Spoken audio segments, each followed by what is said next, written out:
Karena itu ada keunikan dalam Al-Quran yang tidak ditemukan di kitab-kitab lain. Nah sekarang Quran nggak ngerti, masih mau dibaca. Sudah banyak tadi disampaikan tentang faedah Al-Quran. Dari mulai klasifikasi di dalam Al-Quran sendiri terbagi pada 3 bagian. Mereka telah ta'amul ma'al Quran al-Karim. Tatamattadu fil qira'ah wa tilawah wal hifz. Ada 3 klasifikasi berinteraksi dengan Al-Quran. Ada qira'ah. Kalau disebutkan qira'ah itu berarti umumnya interaksi dengan Quran dari segi bacaan saja, tanpa menuntut pada pemahaman. Tapi uniknya Al-Quran, seperti tadi disampaikan, dari bacaan pun sudah Allah berikan pahalanya. Tafaddala Syekhuna Syekh Talal bidhikr hadith Nabi sallallahu alaihi wasallam ma rawahu al-Imam at-Tirmidzi fi hadithihi fi raqam hadith 2910.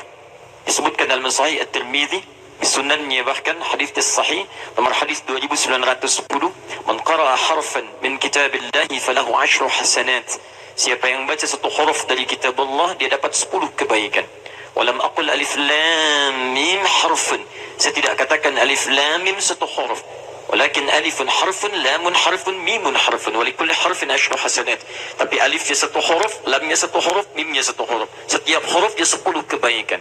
Tadi sudah dihitung dari Al-Fatihah sampai dengan An-Nasnya. Jadi Bapak Ibu bayangkan, baru baca saja sudah ada pahala. Itu Al-Quran. Al-Quran tidak. Walaupun di Al-Quran ada informasi, di Al-Quran ada berita, tapi dibaca setiap hurufnya nggak ada nilainya. Al-Quran baru dibaca, itu sudah ada pahala dituliskan. Karena itu ada keunikan dalam Al-Quran yang tidak ditemukan di kitab-kitab lain. Silahkan cek ya. Bapak Ibu boleh cek. Saya mau tanya sebentar. Kalau saya ada bukunya ditulis pakai bahasa Cina, dibaca nggak? Kenapa? Nggak ngerti. Nah sekarang Quran nggak ngerti, masih mau dibaca. Silahkan cek, apakah setiap orang yang baca Quran ngerti Qurannya? Tidak. Ada, kalau bukan firman Allah yang melekat padanya pahala, mustahil ada keinginan kuat untuk berinteraksi dengannya. Umumnya sekarang orang baca Quran belum tentu paham isinya. Tapi karena kalimat Nabi melekat pada kemuliaannya, ada dorongan dalam jiwa kita membacanya. Tapi itu bukan tujuan utama. Anda bayangkan, pembuka saja, itu sudah ada pahalanya. Bapak Ibu baca Quran, maaf, supaya baca atau supaya tahu isinya? Tahu isinya. Jadi tujuan diturunkan tadi perintah bacaan, itu bukan sekedar baca. Didorong pakai pahala, supaya mau membaca. Apa tujuan baca? Paham isinya. Di puncak akhir dari tujuan berinteraksi dengan Al-Quran, itu memahami isinya. Puncak menjelang akhirnya, pemahaman terhadap isinya, itu yang disebut dengan tilawah. Itu yang disebut dengan tilawah. Perhatikan kalimatnya. Saya tadi belum sambungkan pada hadis yang kedua. Anda baru baca dapat 10, itu yang lancar. Adapun yang tidak lancar digandakkan lagi supaya bisa memahami isinya. At-Tirmidzi nomor hadis 2920. Walladzi yatata'ta wa huwa syaqqun 'alaihi falahu ajran. Orang yang bahkan terbata-bata mau belajar baca untuk bisa mengijak Quran, itu didobelkan 2 kali lipat daripada yang lancar. Yang satu baca alif lam mim, ini alif lam mim falahu ajran. Dia dapat 2 kali pahala orang lancar. Yang tadi 1 kali 10, 3 huruf 30, yang ini kali 2, 60 dia dapatkan. Oh, kalau gitu saya nggak lancar aja Ustaz bacanya. 2 kali saya dapat pahala. Lihat cara berfikirnya. Saking inginnya Nabi mendorong kita memahami isi Quran, bahkan yang belum lancar pun ayo baca, ayo baca, ayo baca. Supaya apa? Supaya meningkat pada bagian yang keduanya. Perhatikan hadis riwayat Muslim, nomor hadis 2010. Ketika disampaikan dari Nabi SAW tentang level yang kedua, ini yang disebut dengan tilawah namanya. Tilawah, membaca untuk memahami isinya. Perhatikan level kajian kita pada Al-Quran dan petunjuk dalam Al-Quran sendiri. Majtama'a qawmun fi baitin min buyutillahi yatsnuna fihi kitab Allah wa yatadarasunahu fima bainahum. Tidak berkumpul sementara orang di tempat-tempat di rumah-rumah Allah. Kemudian dia bertilawah. Perhatikan redaksinya Bu. Yang pertama qiraah, yang kedua tilawah. Kemudian dia bertilawah Al-Quran di dalamnya. Dia kaji maknanya. Walaupun cuma 1 ayat, cuma 2 ayat. Masya Allah. Apa yang terjadi? Akan diberikan 4 kemuliaan yang tidak diberikan pada yang tilawah. Jadi kalau Anda tadi qiraah, setiap hurufnya 10. tapi Anda tidak akan mendapatkan yang 4 ini. Anda ikuti tilawah, Anda dapat tambahan 4 lagi. Jadi yang tadi pahala diberikan, setiap hurufnya 10, tambah 4 dengan yang lain lagi. 1. Nazalat alaihimus sakinah. Allah akan tanamkan ketenangan pada jiwa yang bertilawah Al-Quran. Pulang dari sini, baca surah Ad-Duha. Pertama, ibu baca tanpa artinya. Yang kedua, ikhwan teman-teman baca dengan artinya. Baca artinya, baca tafsirnya. Akan ada perbedaan melekat pada jiwa dibandingkan dengan yang pertama. Itu sudah janji Nabi SAW. Gak percaya silahkan. Buka Quran, lihat terjemahannya, baca tafsirnya, akan terjadi perbedaan pada gejolak jiwa kita. 2. Wa ghashiyathumur rahmah. Orang yang tilawah Al-Quran, maka akan dibentangkan rahmat Allah dalam kehidupannya. Di Quran rahmat dibagi 3 bagian. Ada ampunan dari dosa yang berlumur. Quran surah 39 ayat 53. Qul ya ibadiyalladzina asrafu ala anfusihim la taqnatu min rahmatillah. Katakan pada hamba-hambaku yang berlumur dosa, jangan putus asa dari rahmat Allah.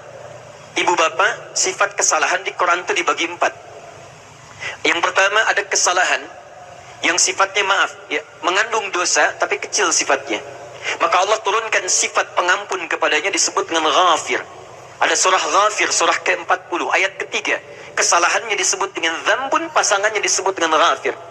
Ghafiriz dzambi wa qabilit taubi. Ghafir dipasangkan dengan Dzambun di ayat ini. Perhatikan kalimatnya. Anda dari sini menunda-nunda salat dengan sengaja, datang terlambat, itu Dzambun.